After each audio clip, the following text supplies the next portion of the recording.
술에 취한 박기철이 영정 앞에서 오열하며 형님, 내가 뭘 했어? 결국 이렇게 된다고 했잖아. 라고 절규합니다. 이 살인마들! 사람 죽여놓고 돈으로 막으려 들어! 그 1억, 네 아버지 목숨값이야! 라고 소리치며 충격적 진실을 폭로합니다. 박기철이 몸부림치며 끌려나가면서 주인공 손에 작은 종이 조각을 몰래 쥐어주는 의문의 장면. 친척들이 1억을 포기한다고? 미쳤니? 라며 만류하지만 주인공은 진실은 내가 밝혀낼 거야. 라며 수표를 갈기갈기 찢어버립니다. 어머니의 오열과 친척들의 충격 속에서 박기철이 건넨 종이조각 속 숨겨진 비밀이 모든 것을 바꿀 운명의 열쇠가 됩니다. 여울 사연은 바로 여러분의 추억이고 우리 세대의 마음을 담은 사연입니다. 무료인 만큼 구독과 좋아요, 클릭으로 많은 관심과 사랑 부탁드립니다. 그럼 지금 시작합니다. 가을비가 추적추적 내리는 날이었습니다. 장례식장 앞마당에는 검은 옷을 입은 사람들이 우산을 받쳐들고 조용히 걸어 들어오고 있었죠. 화환이 빼곡히 늘어선 입구 옆에는 고 이정수님 빈소라고 적힌 현수막이 바람에 살랑살랑 흔들리고 있었습니다. 빈소 안은 향 냄새와 국화꽃 향이 뒤섞여 무거운 공기를 만들어내고 있었어요. 영정사진 속 아버지는 환하게 웃고 계셨는데 그 미소가 오히려 더 슬프게 느껴졌습니다. 45의 나이, 아직 젊다고 할 수 있는 나이에 갑작스럽게 세상을 떠나신 아버지. 공장에서 일하시다가 심장마비로 쓰러지셨다고 했죠. 조문객들이 하나둘씩 들어와 절을 올리고 유가족들에게 위로의 말을 건네고 있었습니다. 어머니는 상복을 입고 앉아서 끊임없이 흘러내리는 눈물을 손수건으로 닦고 계셨어요. 친척들은 돌아가며 어머니 곁에 앉아 어깨를 토닥이며 위로하고 있었습니다. 정수 형님이 정말 갑작스럽게 가셨네요. 아버지 직장 동료분이 한숨을 쉬며 말했습니다. 그렇게 건강하셨는데 심장마비라니. 또 다른 동료분이 고개를 저으며 안타까워했죠. 워낙 성실하게 일하셨으니까 과로하신 게 아닐까요? 그런 대화들을 듣고 있자니 가슴이 더욱 아팠습니다. 아버지는 정말 성실한 분이셨어요. 새벽 6시에 일어나서 공장에 가시고 저녁 늦게 돌아오셔서도 가족을 위해 웃음을 잃지 않으셨죠. 그런 아버지가 하루아침에 이렇게 떠나시다니. 어머니는 조문객들에게 일일이 인사를 하시면서도 계속 눈물을 흘리고 계셨습니다. 고맙습니다. 정말 고맙습니다. 같은 말을 반복하시는 어머니를 보니 마음이 찢어질 것 같았어요. 아버지 없는 앞으로의 생활을 생각하니 막막하기만 했습니다. 그때였습니다. 빈소밖이 갑자기 시끄러워지기 시작했어요. 저분이 정말 대표님이시네. 이런 곳까지 직접 오시다니. 조문객들 사이로 웅성거리는 소리가 들려왔습니다. 무슨 일인가 싶어 고개를 돌려보니 검은 양복을 입은 중년 남성이 여러 명의 수행원들과 함께 빗속을 뚫고 장례식장으로 걸어오고 있었어요. 그 남자의 얼굴을 본 순간 알 수 있었습니다. 여울그룹의 최 대표였죠. 언론에서 자주 보던 그 얼굴이 분명했어요. 그런데 평소 미디어에서 보던 모습과는 사뭇 달랐습니다. 눈이 붉게 충혈되어 있었고 표정도 침통해 보였어요. 마치 정말로 슬퍼하는 것처럼 보였습니다. 최 대표가 빈소 안으로 들어서자 장내가 순식간에 조용해졌습니다. 모든 사람들의 시선이 최 대표에게 집중되었죠. 조문객들은 서로 눈짓을 주고받으며 놀라워했습니다. 정말 직접 오셨네. 이런 일까지 챙기시다니. 감탄하는 목소리들이 여기저기서 들려왔어요. 최 대표는 천천히 영정사진 앞으로 걸어가더니 깊숙이 절을 올렸습니다. 그 모습이 무척 정중해 보였어요. 절을 올리는 동안 최 대표의 어깨가 미세하게 떨리는 것 같았습니다. 정말로 슬퍼하는 건지 아니면 연기인지 알 수 없었지만요. 그리고 나서 최 대표는 몸을 일으켜 유가족석으로 향했습니다. 어머니 앞에 선 최 대표의 목소리는 떨리고 있었어요. 고인께서 저희 회사를 위해 오랫동안 헌신해 주셨습니다. 정말 성실하고 훌륭한 분이셨어요. 말을 하는 도중에도 그의 목소리는 계속 떨렸죠.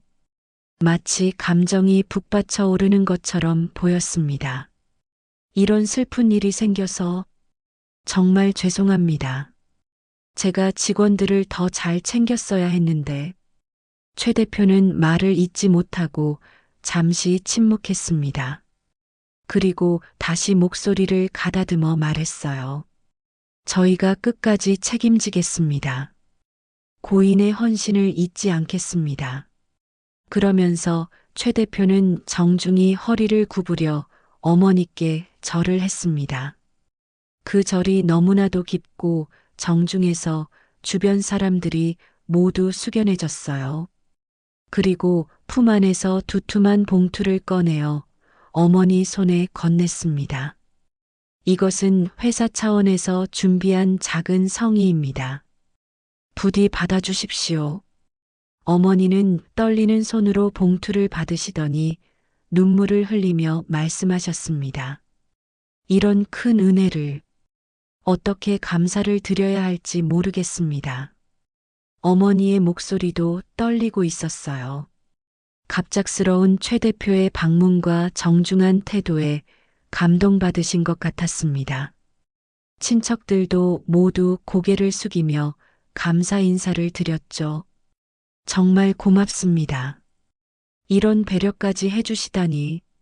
큰아버지가 봉투를 받아 살짝 열어보더니 눈이 휘둥그레졌습니다. 그리고 작은 목소리로 이게 1억이야라고 중얼거렸어요. 주변 사람들이 그 말을 듣고는 모두 놀란 표정을 지었습니다. 정말 큰 회사답네. 이 정도면 정말 대단한 성이야. 역시 여울그룹이구나. 이런 회사에서 일할 수 있어서 복이었네. 칭찬하는 목소리들이 여기저기서 터져 나왔어요.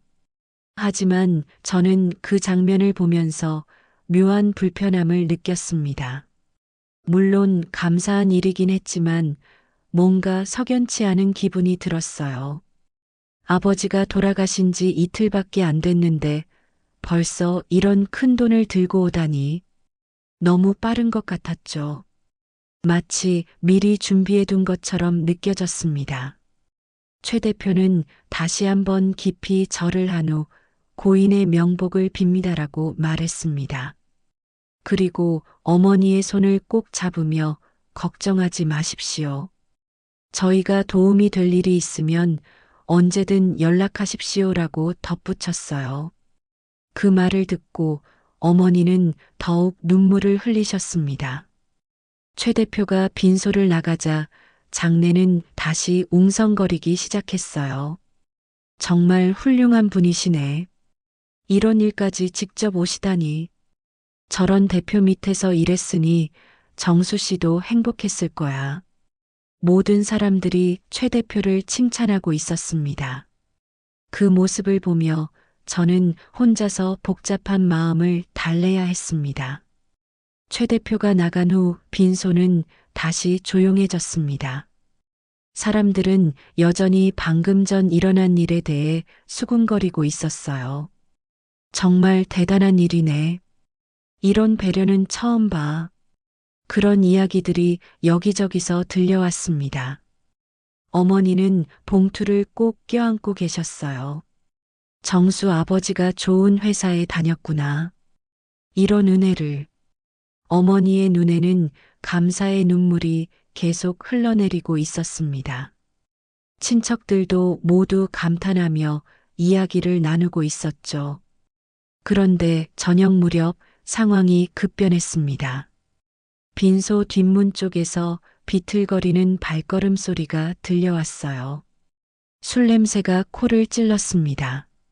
모든 사람들이 그쪽으로 고개를 돌렸죠. 문 사이로 한 남자가 들어왔습니다. 50대 정도로 보이는 그 남자는 완전히 술에 취해 있었어요. 얼굴은 빨갛게 달아올라 있었고 걸음걸이도 휘청거렸습니다. 옷도 제대로 입지 못해서 셔츠가 반쯤 나와 있었어요. 박기철이네. 어머니가 작은 목소리로 말씀하셨습니다.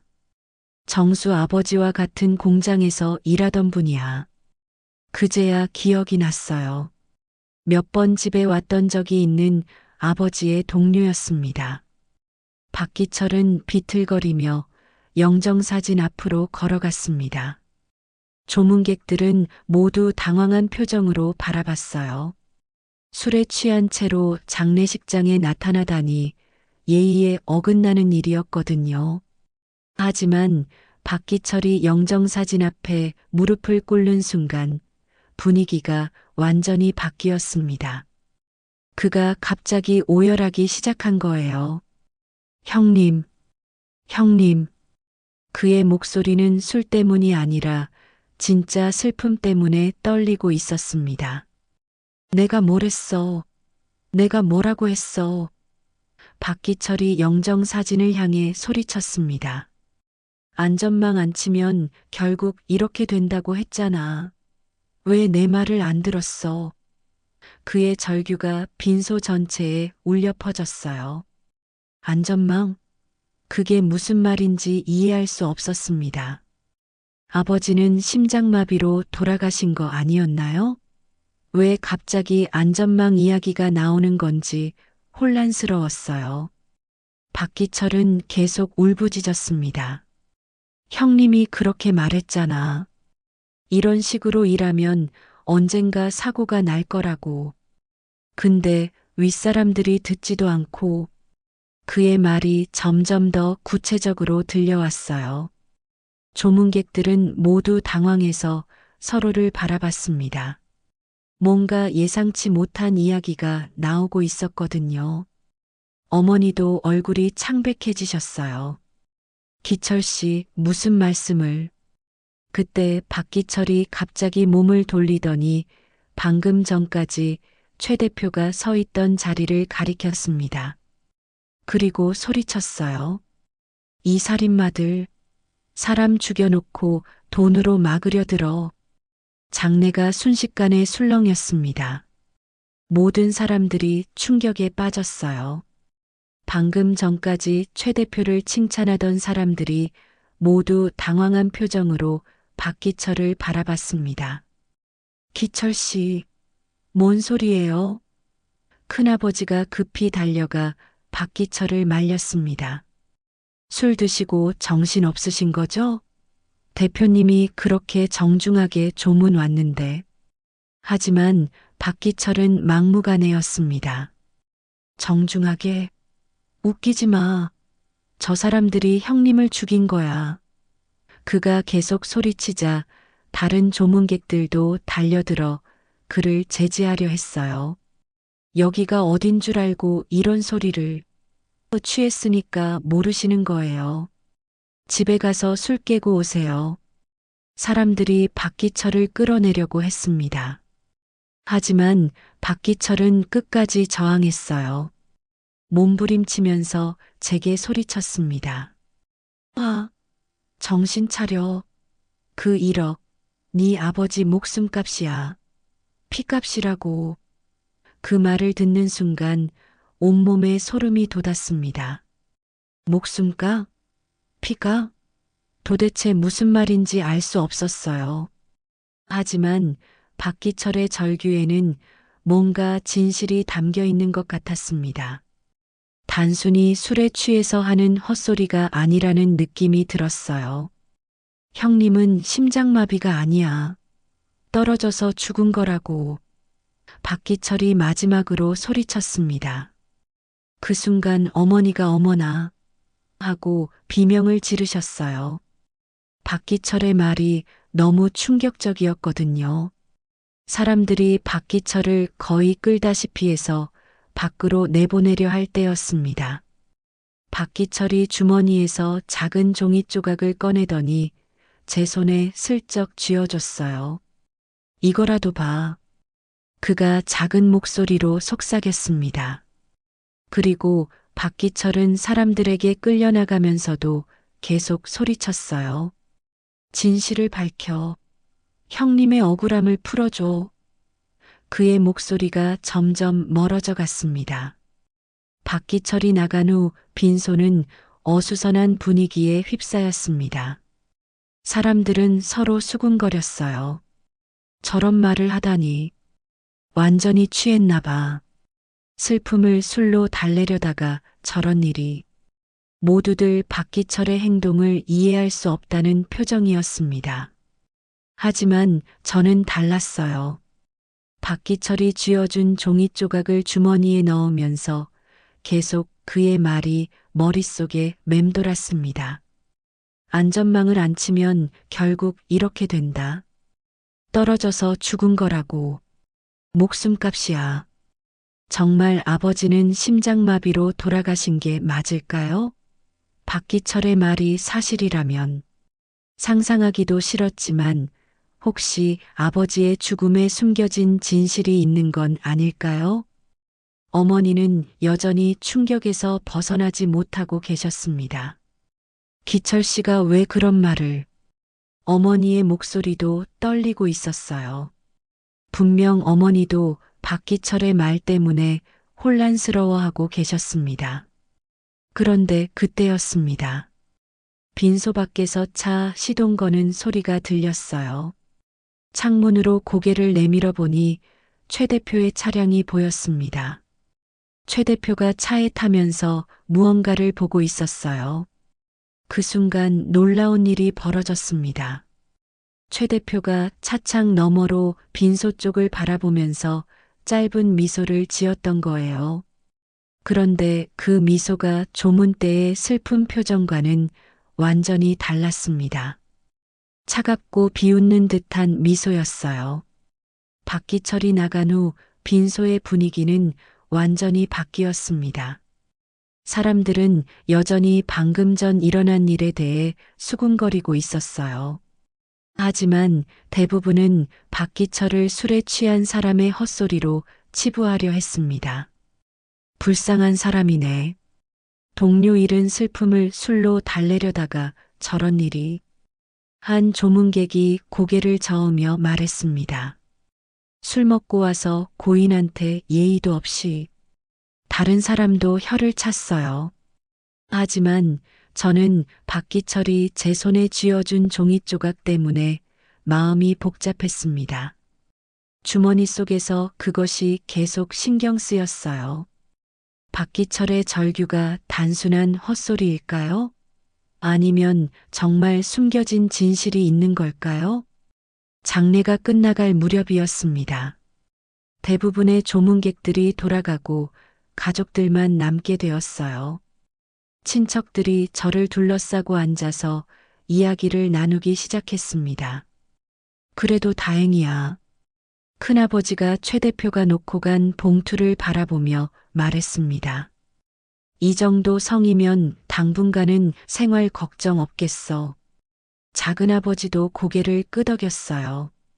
1억이면 정말 큰 돈이지. 저건 순전히 성이야. 고모도 어머니 손을 잡으며 말했습니다. 형수님, 너무 슬퍼하지 마세요. 정수 오빠가 좋은 회사에 다녀서 이런 배려까지 받는 거잖아요. 다른 친척들도 모두 같은 이야기를 했어요. 맞아요. 요즘 같은 세상에 이런 회사가 어디 있어요? 정말 감사한 일이에요. 이 은혜는 평생 잊으면 안 되죠. 모든 친척들이 여울그룹과 최 대표를 칭찬하고 있었습니다. 어머니도 눈물을 닦으며 말씀하셨어요. 정말 큰 은혜를 받았어요. 이 은혜를 어떻게 갚아야 할지 모르겠네요. 어머니의 목소리에는 진심으로 감사하는 마음이 담겨 있었습니다. 하지만 저는 그런 이야기들을 들으면서도 계속 불편한 마음이 들었어요. 박기철의 말이 자꾸 머릿속에 맴돌았거든요. 그 1억, 네 아버지 목숨값이야. 그 절규가 귓가에서 떠나지 않았습니다. 그때 큰아버지가 봉투를 들고 일어났습니다. 자, 이제 이걸 어떻게 할지 정해야겠어. 봉투 안에는 1억 원 수표가 들어 있었어요. 친척들이 모두 그 수표를 바라봤습니다. 일단 당장 필요한 장례 비용부터 쓰고, 작은아버지가 말했습니다. 그리고 나머지는 형수님과 아이 앞으로 저축해두면 되겠어. 모든 사람들이 고개를 끄덕였어요. 그런데 저는 그 수표를 보는 순간 이상한 감정이 들었습니다. 박기철의 말이 사실이라면 저것은 단순한 성의가 아니라 입막음용 돈일 수도 있다는 생각이 들었어요. 아버지의 죽음에 숨겨진 진실을 덮기 위한 돈일 수도 있다고요. 잠깐만요. 제가 갑자기 일어서서 말했습니다. 모든 사람들이 저를 바라봤어요. 그 돈 정말 받아도 되는 건가요? 친척들이 모두 놀란 표정을 지었습니다. 무슨 소리야? 큰아버지가 반문했어요. 이런 큰 성의를 거절한다고? 작은아버지도 황당하다는 표정이었습니다. 박기철 아저씨가 한 말이 자꾸 신경 쓰여요. 제가 말했습니다. 혹시 아버지 죽음에 대해 우리가 모르는 게 있는 건 아닐까요? 그 말을 듣고 어머니가 깜짝 놀라셨어요. 그런 말하지 마. 고모가 제 팔을 잡으며 말했습니다. 기철 씨는 술에 취해서 헛소리한 거야. 내 아버지는 심장마비로 돌아가신 거라고. 다른 친척들도 모두 같은 이야기를 했어요. 하지만 저는 포기할 수 없었습니다. 주머니에서 박기철이 준 종이 조각을 꺼냈어요. 이것부터 확인해 봐야 할 것 같아요. 종이 조각을 펼치는 순간 모든 사람들이 숨을 죽였습니다. 그것은 휴대폰 문자 메시지를 프린트한 것이었어요. 보낸 사람은 아버지였고 받는 사람은 박기철이었습니다. 날짜는 아버지가 돌아가시기 하루 전이었어요. 문자 내용을 읽는 순간 온몸이 떨렸습니다. 기철아, 오늘도 안전망 얘기했는데 또 묵살됐다. 내일도 위험할 것 같다. 걱정된다. 그리고 박기철의 답장도 있었어요. 형님, 너무 걱정하지 마세요. 큰일 나면 다 형님 탓으로 돌릴 텐데 조심하세요. 나라도 증언할게요. 어머니가 그 문자를 보시고는 얼굴이 창백해지셨습니다. 이게 무슨 뜻이야? 어머니의 목소리가 떨렸어요. 친척들도 모두 당황한 표정으로 문자를 바라봤습니다. 안전망이 뭐지? 큰아버지가 중얼거렸습니다. 아버지가 심장마비로 돌아가셨다면서 왜 안전망 얘기가 나와? 작은아버지도 고개를 갸우뚱했어요. 저는 그 순간 확신했습니다. 분명 아버지의 죽음에는 숨겨진 진실이 있다고요. 박기철의 말이 헛소리가 아니라 사실일 수도 있다고요. 그리고 그 1억 원은 진실을 덮기 위한 돈일 수도 있다고요. 이 돈 받으면 안 돼요. 제가 단호하게 말했습니다. 진실부터 밝혀야 해요. 아버지가 정말 어떻게 돌아가신 건지 알아야 한다고요. 친척들이 모두 반대했습니다. 미쳤니? 1억을 포기한다고? 그냥 음모론에 빠진 거야. 박기철 말을 믿고 이런 큰 돈을 거절한다고?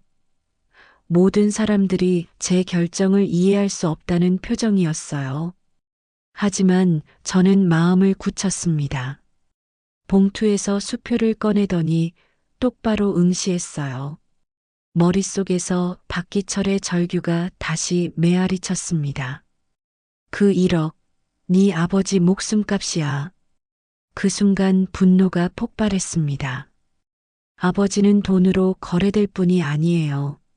만약 정말 회사의 과실로 돌아가신 거라면 그것은 밝혀져야 할 진실입니다. 돈으로 덮어서는 안 되는 일이에요. 저는 수표를 갈기갈기 찢어서 바닥에 던졌습니다. 아버지는 돈으로 거래된 게 아니야. 진실은 내가 밝혀낼 거야. 제 목소리가 빈소 전체에 울려 퍼졌어요. 친척들은 모두 충격에 빠졌습니다. 정말 미쳤구나. 큰아버지가 소리쳤어요. 1억을 찢어버리다니. 작은아버지도 머리를 감쌌습니다. 이런 바보 같은 일이 어디 있어. 어머니는 기절하듯 주저앉으며 오열하셨습니다. 내 아들이 왜 이래. 이런 은혜를 저버리다니. 어머니의 울음소리가 가슴을 찢었지만 저는 후회하지 않았습니다. 진실이 먼저입니다. 돈보다 중요한 것은 아버지의 명예와 진실이에요. 박기철이 준 문자 메시지가 그것을 증명하고 있었습니다. 이제 박기철을 찾아가서 더 자세한 이야기를 들어야겠어요. 수표를 찢어버린 후 빈소는 아수라장이 되었습니다. 친척들은 모두 저를 말리려 했고 어머니는 계속 우시고 계셨어요. 하지만 저는 결심을 바꿀 생각이 없었습니다. 아버지의 진실을 밝히는 것이 더 중요했거든요.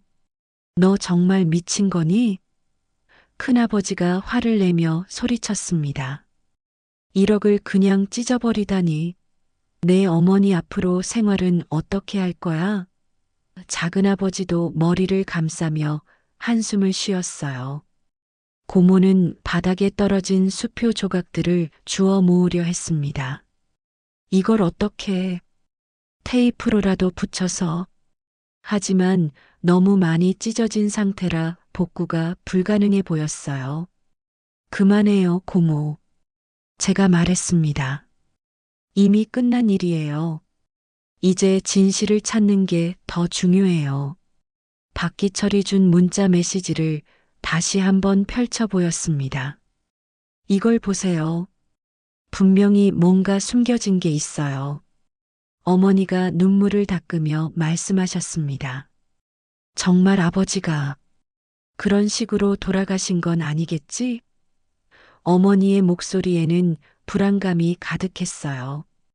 처음으로 어머니도 의심을 품기 시작하신 것 같았습니다.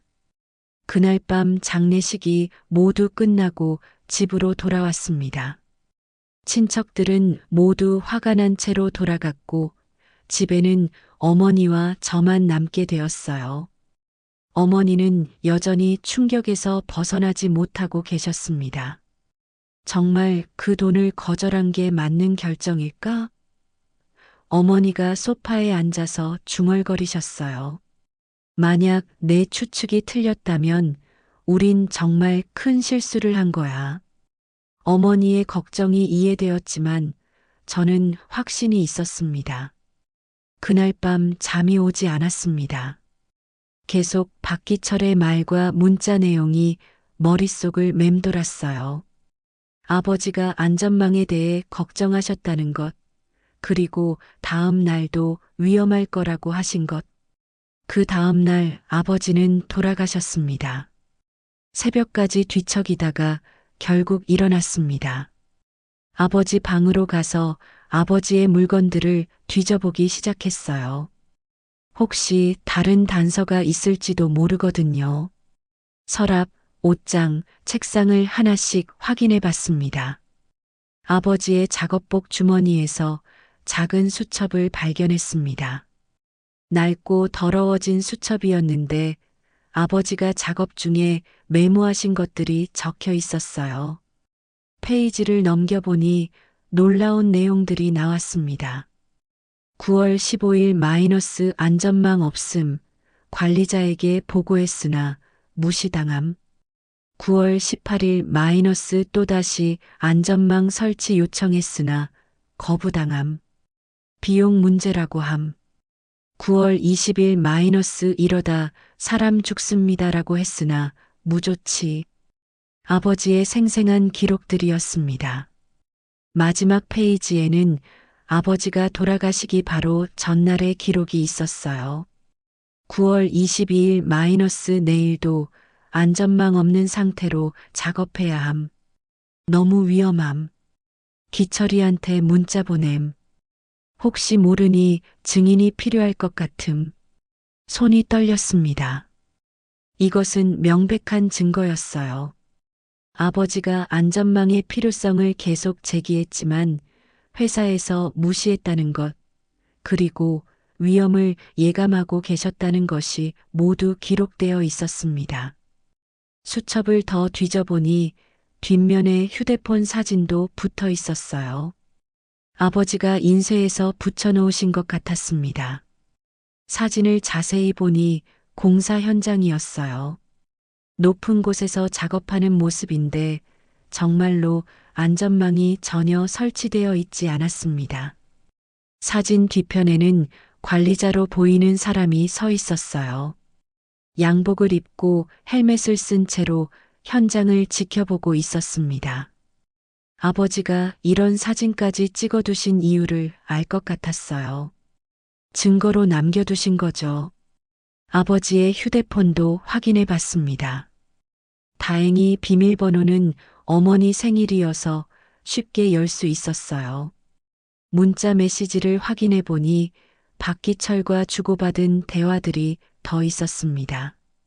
박기철이 보낸 문자도 있었어요. 형님, 회사에서 안전 문제 제기하는 사람들 찍어서 관리한다는 소문 있어요. 조심하세요. 아버지의 답장은 그래도 말은 해야지.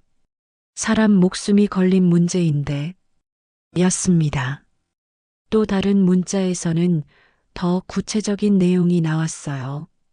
형님, 어제 안전 담당자가 와서 확인했는데도 안전망 설치 안 해줬어요. 예산 없다고 하더라고요. 아버지의 답장은 예산보다 사람이 먼저인데 였습니다.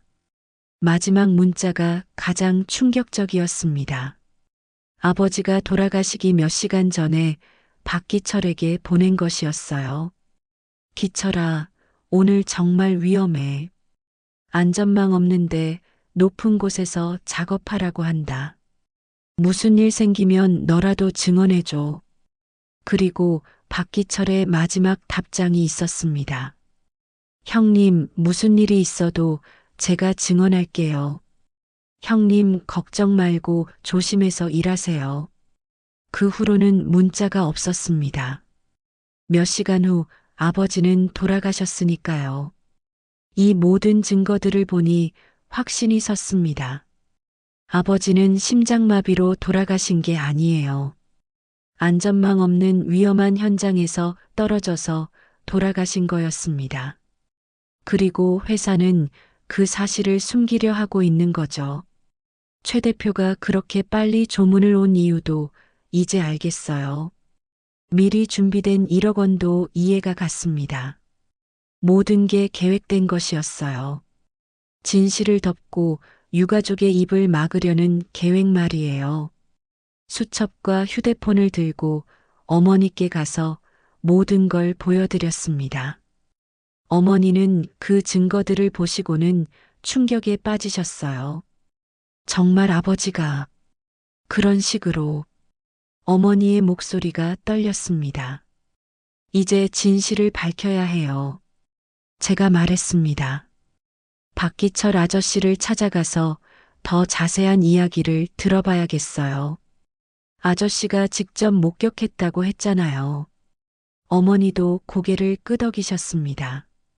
하지만 박기철을 어떻게 찾아야 할지 막막했습니다. 연락처도 모르고 어디 사는지도 몰랐거든요. 그때 아버지 휴대폰에서 박기철의 전화번호를 찾을 수 있었어요. 바로 전화를 걸어봤습니다. 여보세요? 박기철의 목소리가 들렸습니다. 술 기운이 좀 빠진 것 같았어요. 박기철 아저씨시죠?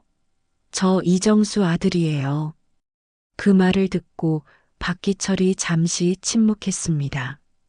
아, 어제 그 일로 미안하다. 술을 너무 많이 마셔서. 박기철의 목소리에는 미안함이 담겨 있었어요. 하지만 내가 한 말은 모두 사실이야. 내 아버지는 정말 만나서 이야기해요. 제가 말했습니다. 아저씨가 알고 있는 모든 것을 듣고 싶어요. 아버지의 진실을 밝히고 싶어요. 박기철이 한참 고민하더니 주소를 알려주었습니다. 박기철이 알려준 주소는 시내에서 조금 떨어진 낡은 고시원이었습니다.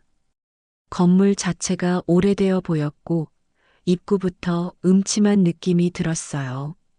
3층 건물의 2층 한쪽 끝방이 박기철이 사는 곳이었습니다. 문을 두드리자 안에서 조심스러운 발걸음 소리가 들렸어요. 누구세요? 박기철의 목소리였지만 어제와는 달리 매우 경계하는 톤이었습니다. 저 이정수 아들이에요. 전화드린 사람요. 문이 천천히 열렸습니다. 박기철의 모습은 어제 장례식장에서 본 것과 완전히 달랐어요. 술 기운은 빠졌지만 얼굴은 창백했고 눈가에는 다크서클이 짙게 깔려 있었습니다. 마치 며칠 동안 잠을 못 잔 것 같았어요. 들어와. 박기철이 작은 목소리로 말했습니다. 방 안은 예상보다 더 좁았어요. 책상 하나와 작은 침대, 그리고 작은 냉장고가 전부였습니다. 창문은 닫혀 있었고 커튼도 쳐져 있어서 낮인데도 어두웠어요.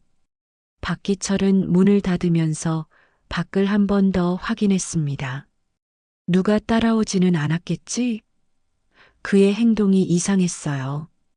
무언가를 매우 두려워하는 것 같았습니다. 왜 그러세요? 앉아.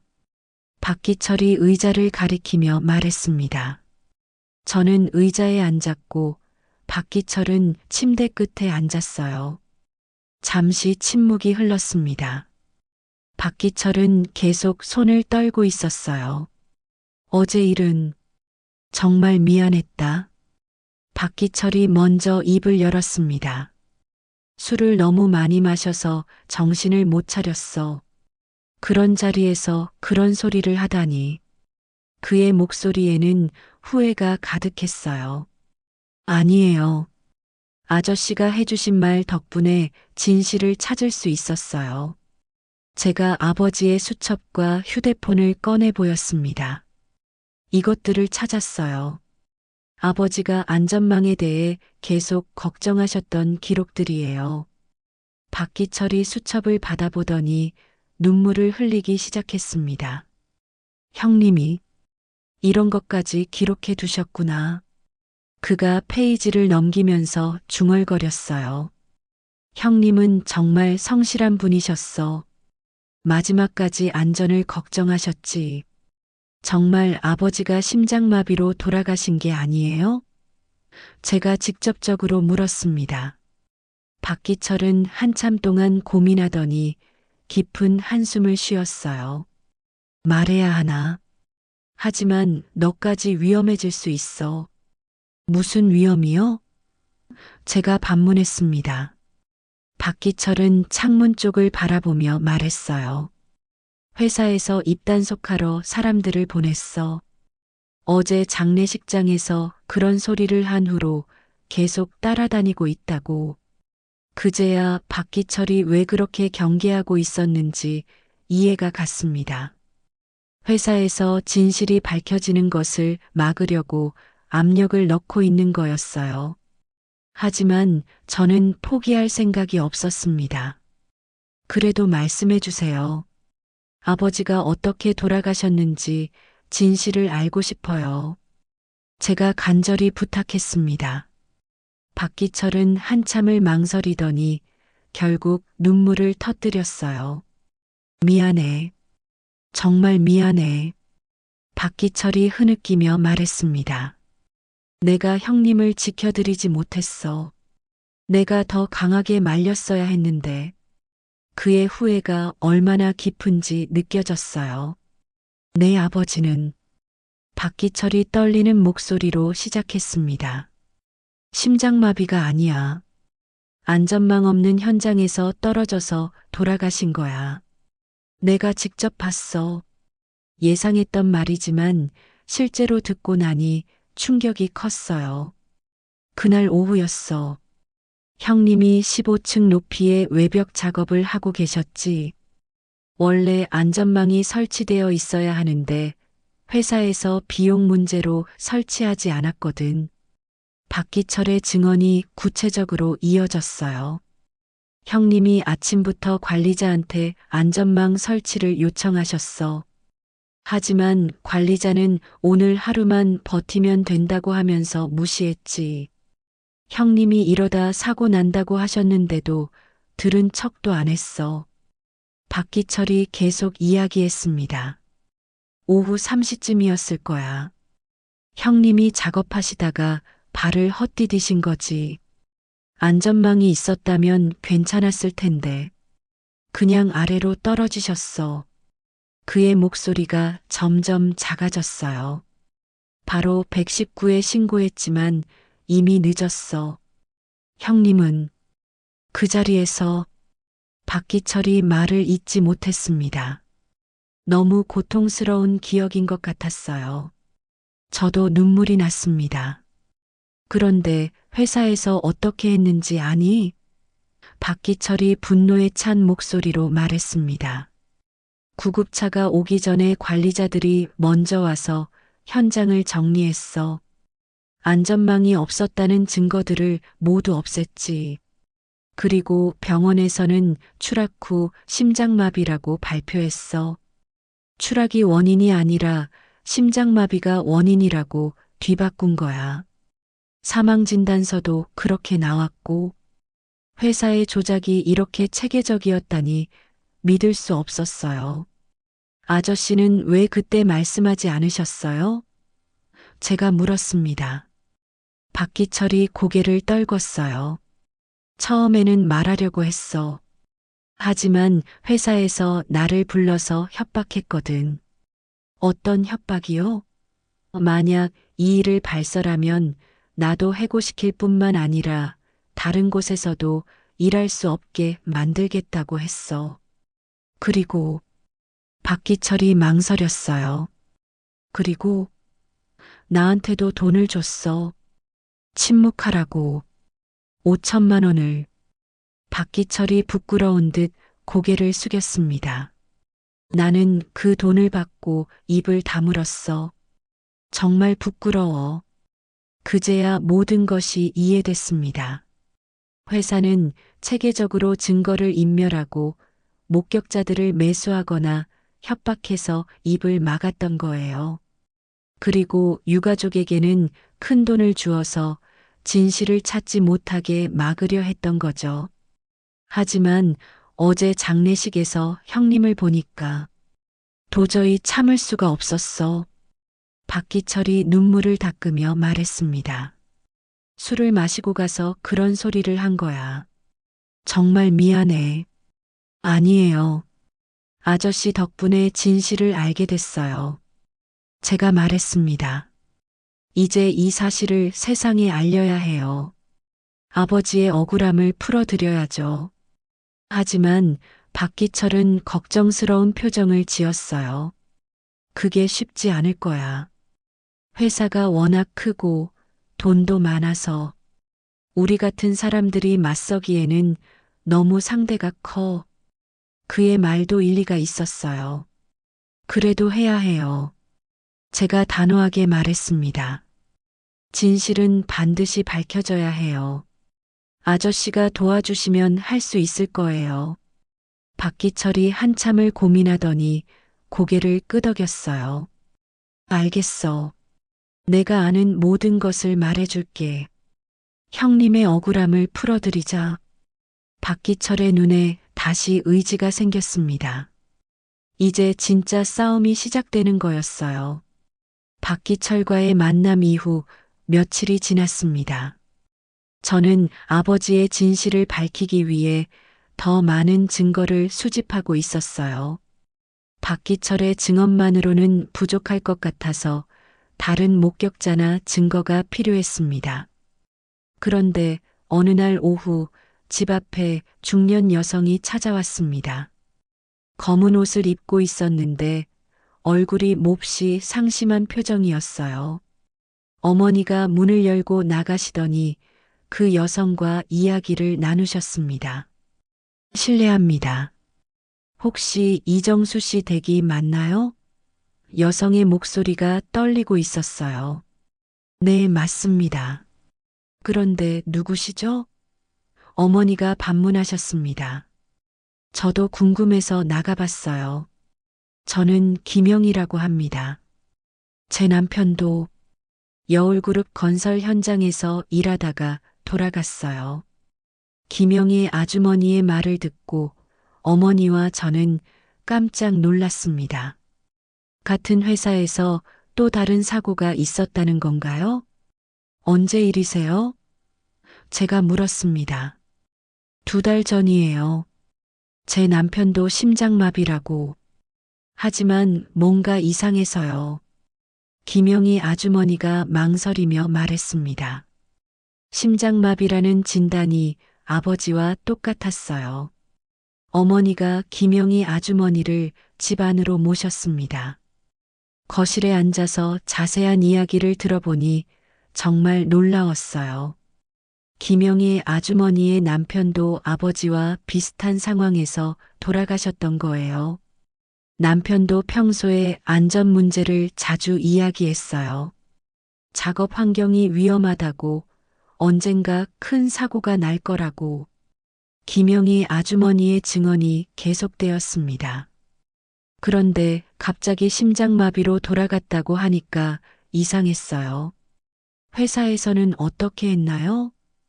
어머니가 물으셨습니다. 장례식 때 최 대표가 직접 와서 조문했어요. 그리고 성의금을 주더라고요. 김영희 아주머니가 가방에서 봉투를 꺼냈습니다. 봉투 안에는 5천만 원 수표가 들어 있었어요. 그리고 작은 쪽지도 함께 있었습니다. 고인의 명복을 빕니다. 미안합니다. 라고 적혀 있었어요. 아버지 때와 비슷하지만 금액은 절반이었습니다. 처음에는 회사의 성의라고 생각했어요. 하지만 며칠 전에 이정수 씨 일에 대한 소문을 들었거든요. 김영희 아주머니가 말했습니다. 혹시 제 남편도 같은 일을 당한 건 아닐까 해서. 저는 김영희 아주머니에게 아버지의 상황을 자세히 설명해 드렸습니다. 안전망 없는 현장에서의 추락사고, 회사의 은폐 시도, 그리고 심장마비로 조작된 사망 원인까지 모든 것을 말씀드렸어요. 김영희 아주머니는 그 이야기를 듣고 눈물을 흘렸습니다. 역시 그런 일이었구나. 남편이 돌아가기 전날에도 내일 작업이 너무 위험하다고 걱정했었는데, 그녀의 남편도 아버지와 같은 걱정을 하고 있었던 거예요. 혹시 다른 증거는 없나요? 제가 물었습니다. 김영희 아주머니가 가방을 뒤지더니 휴대폰을 꺼냈어요. 남편이 작업 현장 사진을 찍어둔 게 있어요. 위험하다고 사진으로 기록해 두라고 하더라고요. 휴대폰 사진들을 보니 정말 충격적이었습니다. 높은 곳에서 작업하는 모습인데 안전장치가 전혀 없었어요. 아버지 현장과 똑같은 상황이었습니다. 심지어 같은 관리자가 뒤에 서 있는 사진도 있었어요. 이 관리자, 아버지 현장에도 있었던 사람이에요. 제가 아버지 수첩의 사진과 비교해 보니 같은 사람이었습니다. 이것은 우연이 아니었어요. 체계적으로 안전을 무시하고 있었던 거죠. 우리가 함께 힘을 합쳐야겠어요. 어머니가 말씀하셨습니다. 혼자서는 힘들지만 함께하면 진실을 밝힐 수 있을 거예요. 김영희 아주머니도 고개를 끄덕였어요. 그날 저녁 박기철에게 연락해서 김영희 아주머니의 일을 알려줬습니다. 박기철도 놀라워했어요. 그 사건도 알고 있어. 그때도 현장에 있었거든. 정말 똑같은 일이었어. 김영희 아주머니 남편분도 추락사였나요? 맞아. 그분도 안전망 없는 곳에서 떨어져서 돌아가셨어. 하지만 회사에서 똑같이 심장마비로 처리했지. 박기철의 증언으로 확신이 섰습니다. 이제 우리는 3명이 되었어요. 저와 어머니, 그리고 김영희 아주머니. 박기철까지 합치면 4명이었습니다. 하지만 여전히 회사라는 거대한 조직과 맞서기에는 역부족이었어요. 그런데 며칠 후 예상치 못한 일이 벌어졌습니다. 젊은 남자가 집으로 찾아온 거예요. 20살 정도로 보이는 그 남자는 매우 긴장한 표정이었습니다. 실례합니다. 저는 김도윤이라고 합니다. 그가 자기소개를 했어요. 이정수 아저씨와 함께 현장에서 일했던 사람이에요. 아버지의 동료였다니 반가웠습니다. 김도윤이 말하길 아버지가 돌아가신 그날 현장에 있었다고 했어요. 그리고 회사에서 입단속을 당했지만 죄책감에 견딜 수 없어서 찾아왔다고 했습니다. 제가 직접 봤어요. 아저씨가 떨어지시는 걸. 김도윤의 목소리가 떨렸습니다. 정말 심장마비가 아니었어요. 안전망이 없어서 그냥 떨어지신 거예요. 또 다른 목격자가 나타난 거였습니다. 회사에서 뭐라고 했나요? 제가 물었습니다. 처음에는 협박했어요.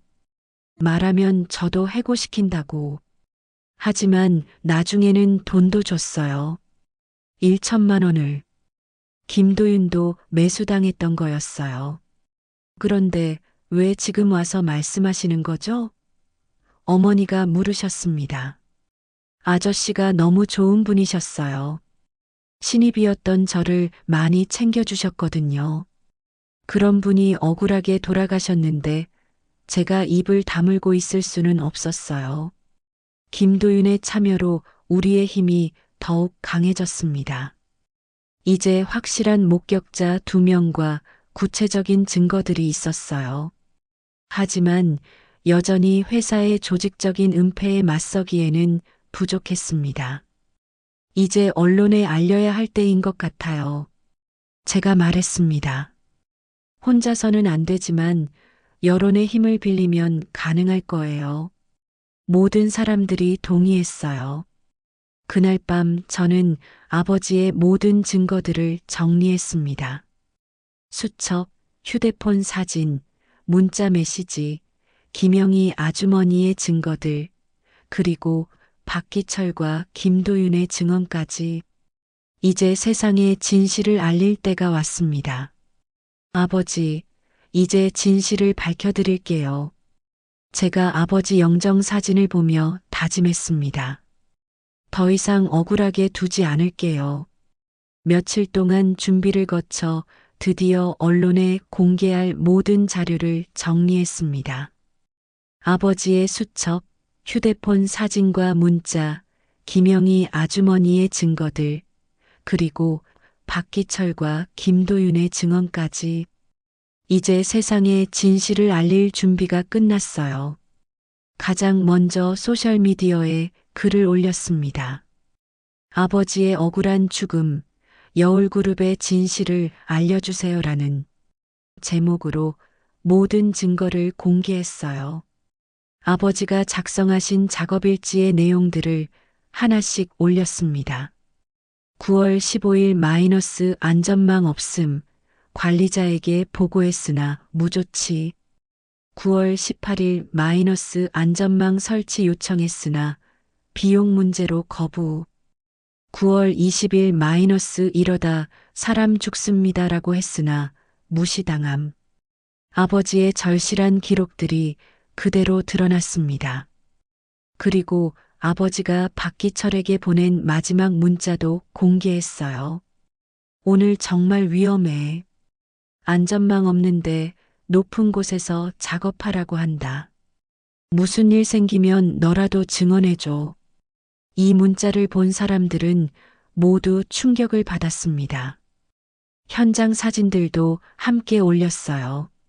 15층 높이에서 안전망 하나 없이 작업하는 모습, 뒤에서 지켜보는 관리자의 모습까지.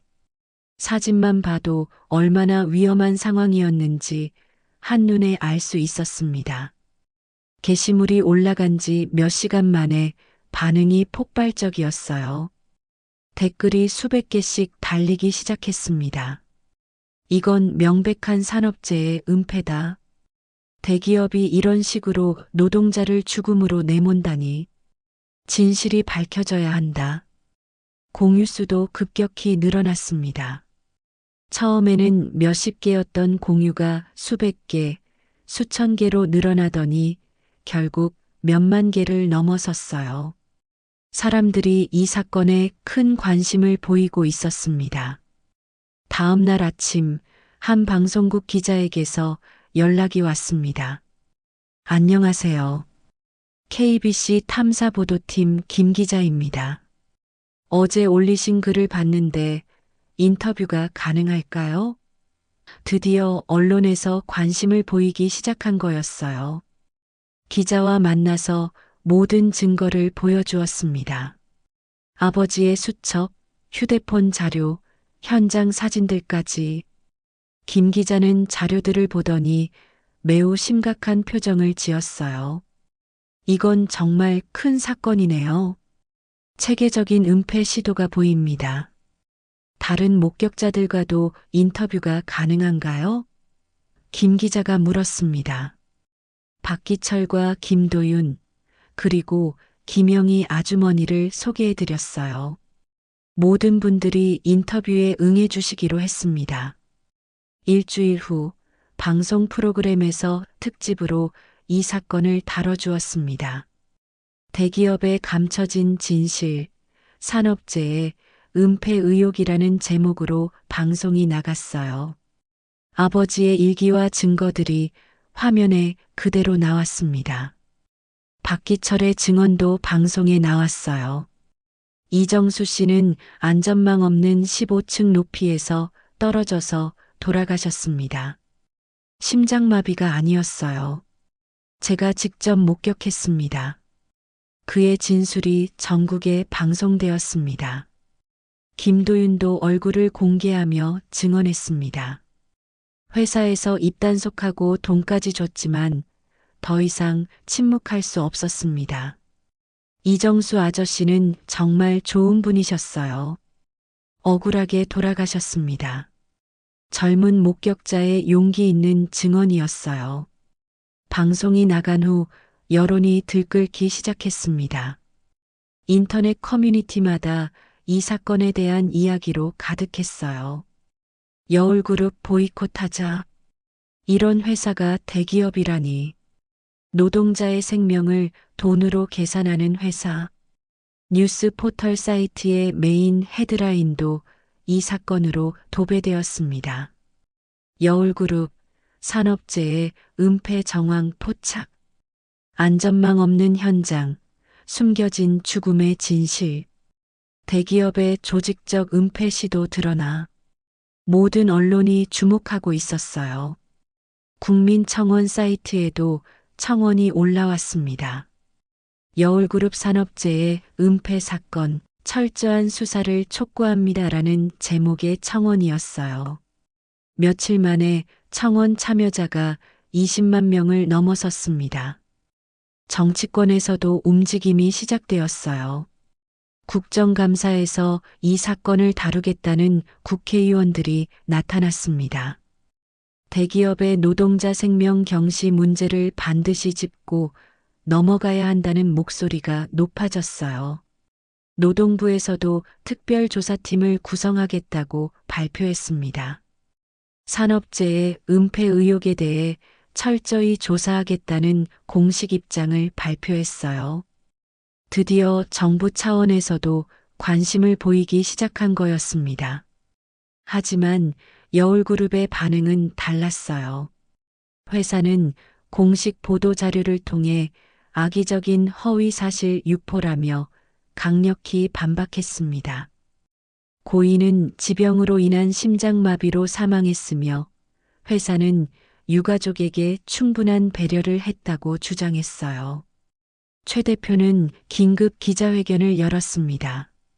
일부 불순한 세력이 고인과 유가족을 이용해 회사를 음해하고 있다며 법적 대응을 검토하고 있다고 경고했어요.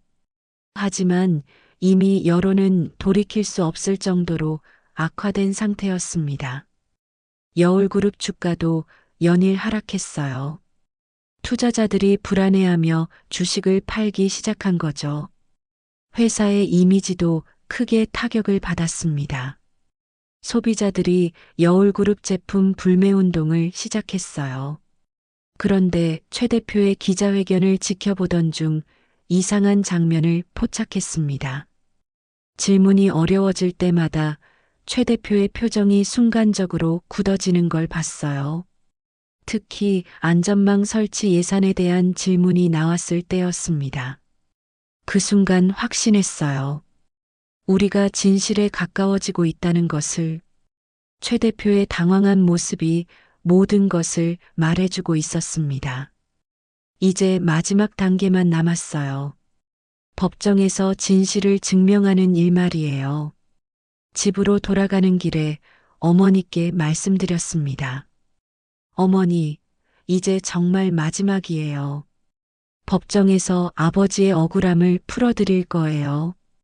어머니도 눈물을 흘리시며 고개를 끄덕이셨어요. 정수 아버지, 이제 곧 진실이 밝혀질 거예요. 조금만 더 기다려주세요. 어머니가 하늘을 올려다보며 말씀하셨습니다. 아버지도 하늘에서 지켜보고 계실 거라고 믿었어요. 여론의 압박이 거세지자 검찰에서도 움직이기 시작했습니다.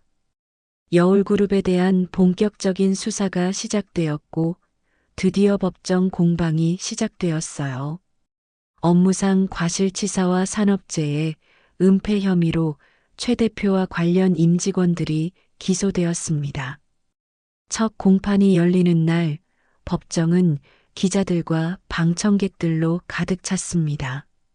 저와 어머니, 박기철, 김도윤, 김영희 아주머니 모두 법정에 참석했어요. 오랫동안 기다려온 순간이었습니다. 최 대표는 정장을 차려입고 법정에 나타났습니다. 예전 장례식장에서 봤던 그 위선적인 모습은 온데간데 없고 차갑고 오만한 표정이었어요. 변호사들도 여러 명 대동하고 와서 완전 무장한 모습이었습니다. 재판이 시작되자 검사가 우리가 제출한 증거들을 하나씩 제시했습니다. 아버지의 작업일지가 법정에서 낭독되었어요. 9월 15일 마이너스 안전망 없음, 관리자에게 보고했으나 무조치. 아버지의 절실한 호소가 법정에 울려 퍼졌습니다. 9월 20일 마이너스 이러다 사람 죽습니다라고 했으나 무시당함. 이 대목에서 방청석이 술렁였어요. 아버지가 얼마나 간절히 안전을 호소했는지가 드러났습니다. 어머니는 눈물을 흘리시며 고개를 숙이셨어요. 아버지가 박기철에게 보낸 마지막 문자도 공개되었습니다. 오늘 정말 위험해. 안전망 없는데 높은 곳에서 작업하라고 한다. 검사가 이 문자를 읽는 순간 법정이 정적에 휩싸였어요. 현장 사진들도 대형 스크린에 비춰졌습니다. 15층 높이에서 안전망 하나 없이 작업하는 모습이 적나라하게 드러났어요. 관리자가 뒤에서 지켜보는 모습까지. 방청객들이 한숨을 쉬는 소리가 들렸습니다. 회사 측 변호사들은 강력히 반박했습니다. 고인은 지병에 의한 심장마비로 사망했습니다. 추락은 심장마비 후에 발생한 결과일 뿐입니다. 그들의 주장은 처음부터 끝까지 일관되었어요. 제출된 녹음이나 문자는 편집되거나 조작된 것일 가능성이 높습니다. 변호사가 계속 주장했어요. 그리고 목격자들의 증언은 금전적 보상을 노린 허위 진술일 수 있습니다. 하지만 우리에게는 확실한 증인들이 있었습니다. 박기철이 증인석에 섰어요. 저는 이정수 씨가 15층 높이에서 떨어지는 것을 직접 봤습니다. 심장마비가 아니었어요. 안전망이 없어서 그냥 떨어진 거였습니다. 박기철의 목소리는 떨렸지만 확신에 차 있었어요. 회사에서 저에게 5천만 원을 주며 입을 다물라고 했습니다. 하지만 더 이상 침묵할 수 없어서 이 자리에 섰습니다. 그의 증언이 법정을 뒤흔들었어요. 김도윤도 증인석에 섰습니다. 저는 그 장면을 두 눈으로 봤습니다. 이정수 아저씨는 추락사였고 안전망은 없었습니다. 관리자가 그 상황을 알면서도 작업을 강행하라고 했어요. 김도윤의 증언은 더욱 구체적이었어요. 아저씨가 위험하다고 말씀하셨는데도 관리자는 하루만 버티라고 했습니다. 그리고 몇 시간 후에 사고가 났어요. 젊은 목격자의 생생한 증언이었습니다. 회사 측에서는 박기철과 김도윤을 거짓 증언자라고 몰아붙였어요. 금전적 이익을 노리고 허위 진술을 하고 있다고 주장했습니다. 하지만 그들의 진술은 일관되고 구체적이었어요. 특히 김도윤의 증언이 결정적이었습니다. 저는 회사에서 1천만 원을 받고 입을 다물었습니다. 하지만 그 돈을 모두 반납하겠습니다. 돈보다는 진실이 더 중요해요. 그의 진정성이 법정에 전해졌어요. 검사가 추가 증거를 제시했습니다. 회사 내부 문서에서 안전 예산 삭감 지시가 발견된 거예요. 비용 절약을 위해 안전장비 구매를 최소화하라는 내용이었습니다. 이것은 회사의 조직적인 안전 무시를 보여주는 결정적 증거였어요. 또한 다른 현장에서도 비슷한 사고들이 발생했다는 증거도 나왔습니다. 김영희 아주머니의 남편 사건뿐만 아니라 더 많은 은폐 사건들이 있었던 거예요. 회사의 조직적인 범죄 행위가 드러났습니다. 재판이 진행될수록 최 대표의 표정이 굳어갔어요. 변호사들과 긴급히 협의하는 모습도 자주 보였습니다. 상황이 자신들에게 불리하게 돌아가고 있다는 것을 알고 있었던 거죠. 마지막 변론에서 검사가 단호하게 말했습니다. 이 사건은 단순한 산업재해가 아닙니다. 기업이 이윤을 위해 노동자의 생명을 희생시킨 명백한 범죄입니다. 피고인들은 마땅한 처벌을 받아야 합니다. 회사 측 변호사는 끝까지 무죄를 주장했어요. 모든 것이 우연의 일치이며 고의성은 없었다고 변론했습니다.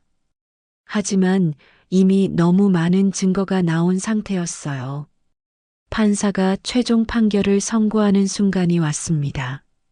법정이 숨막히는 정적에 휩싸였어요. 모든 사람들이 숨을 죽이고 판사의 입을 바라봤습니다. 피고인 최 대표는 업무상 과실치사 및 산업재해, 은폐 혐의가 인정됩니다. 판사의 목소리가 법정에 울려 퍼졌어요. 안전 조치를 고의로 무시하고 노동자의 생명을 경시한 것은 명백한 범죄 행위입니다.